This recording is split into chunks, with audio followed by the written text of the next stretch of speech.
Gotta admit, this wasn't quite the experience I was looking for.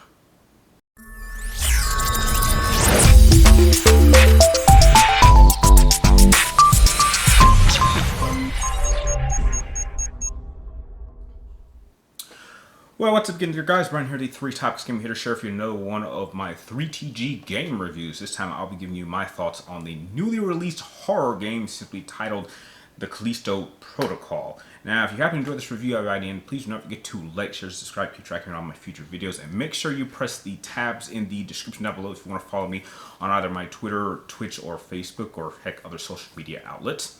Now, when it comes to Callisto Protocol, this was one of the most anticipated games I want to play this year. I'm typically not a big horror fan, but I'm a massive fan of the Dead Space series. That is my favorite survival horror franchise of all time. And hearing that this game actually came from the original creator of the Dead Space franchise, my expectations for this were extremely high. And I thought that the timing was also pretty interesting because we, in fact, are getting a Dead Space remake coming out just next month. But I have to say that there's been a lot of talking about this game, both positive and mainly negative. And now that I've had a chance to play this, I can say this for a fact. Though this isn't as...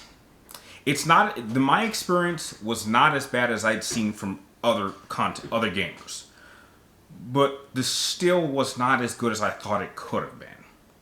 And I kind of want to go into each different department, just kind of lay everything out. But overall, I think that the experience is going to vary from gamer to gamer depending on the hardware that you're playing on and what your expectations are. So let's just get this review started by jumping right into the story.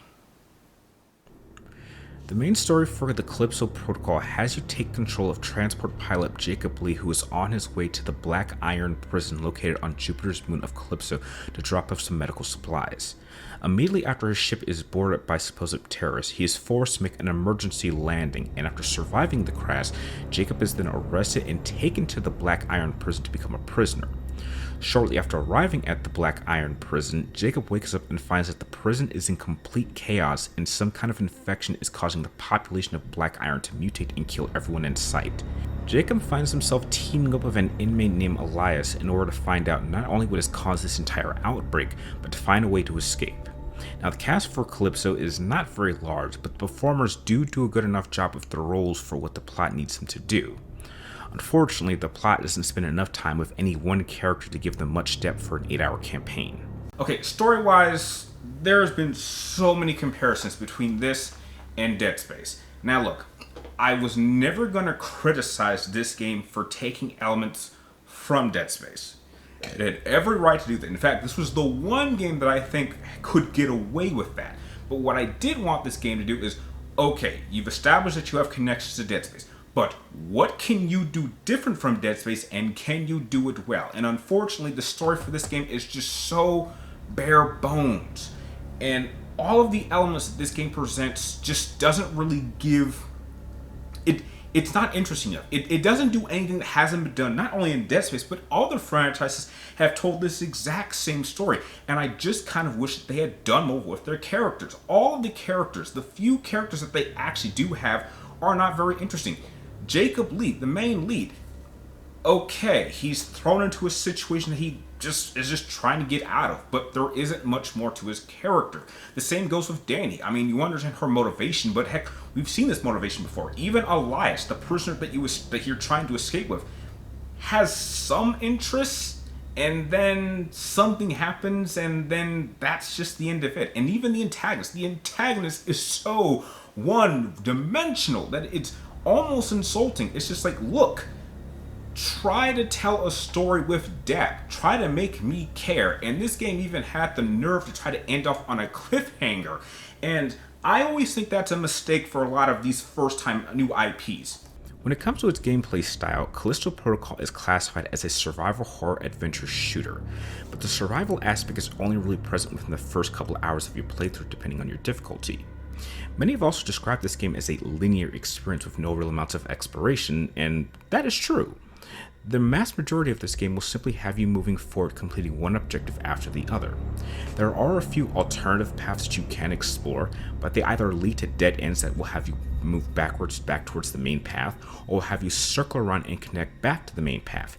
And at the end of these few alternative paths, all you will discover is some supplies that you can sell for Callisto credits. There are absolutely no puzzles and no significant amount of backtracking of any kind to explore areas that you couldn't explore earlier on in your playthrough. When it comes to combat, you are given plenty of ways to dispatch your enemies. You can either get up close and beat them to death with your melee weapon, you can shoot them at a distance, or you can use a device called a grip to grab them and then use either exploding canisters or just grab the enemies themselves and launch them into environmental hazards to save ammunition.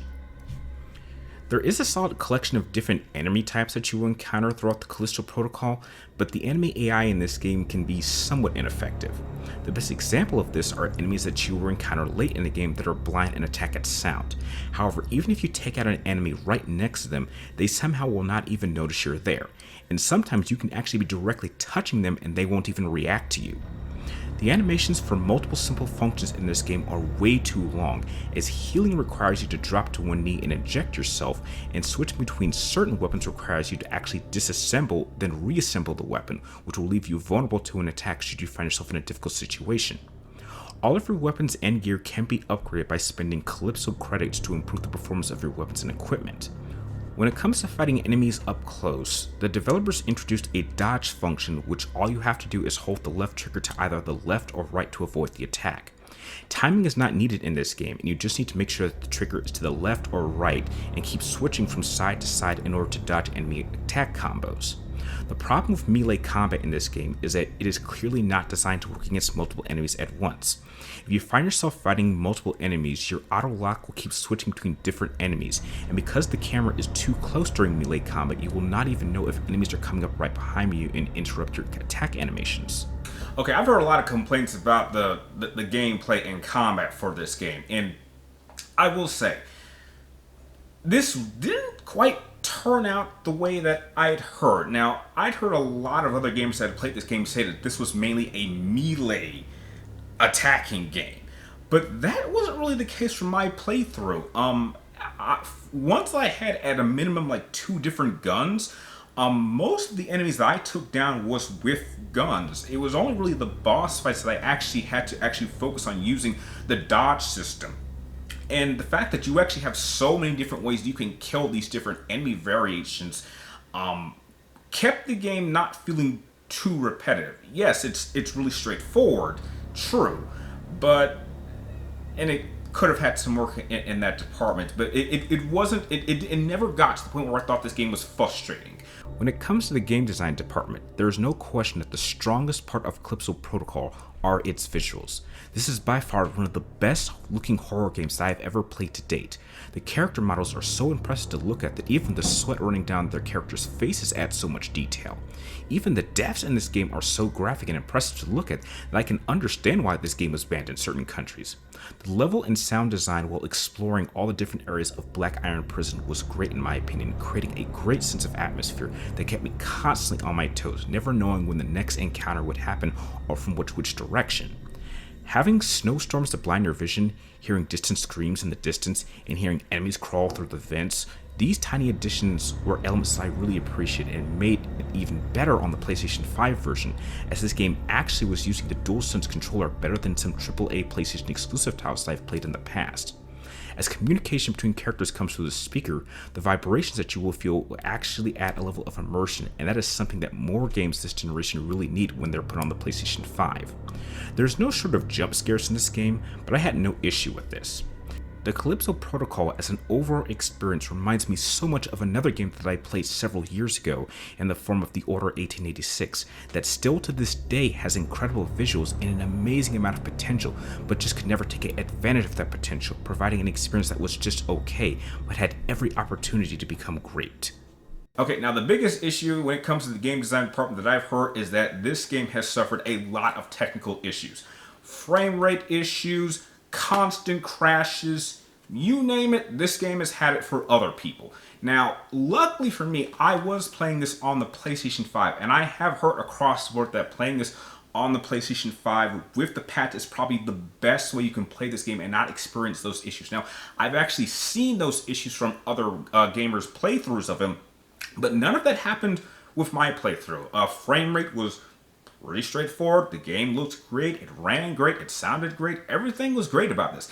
Now, overall, if I had to give the Callisto Protocol a rating, I think the highest that I can give it, just from my personal experience, is a 7.5 out of 10. I think that from my experience of this game, this is a good game, but it had every right and had all the potential in the world to be a great game. And unfortunately, even this, in its older form from 2008, this is still a vastly superior game to this on the current and, like, I guess you could say last gen systems, which is that says a lot in terms of having a lot more quality and quantity than this game did. But again, I think if you're willing to at least give this game a try on a sales price like I did, then this could be something that could be worth some money. But I certainly wouldn't recommend anyone get this at full price.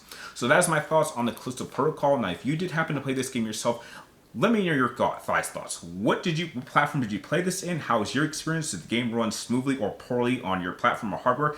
Let me know in the comments down below. And like always, thank you guys for watching. You're awesome, and I'll catch you all guys next time.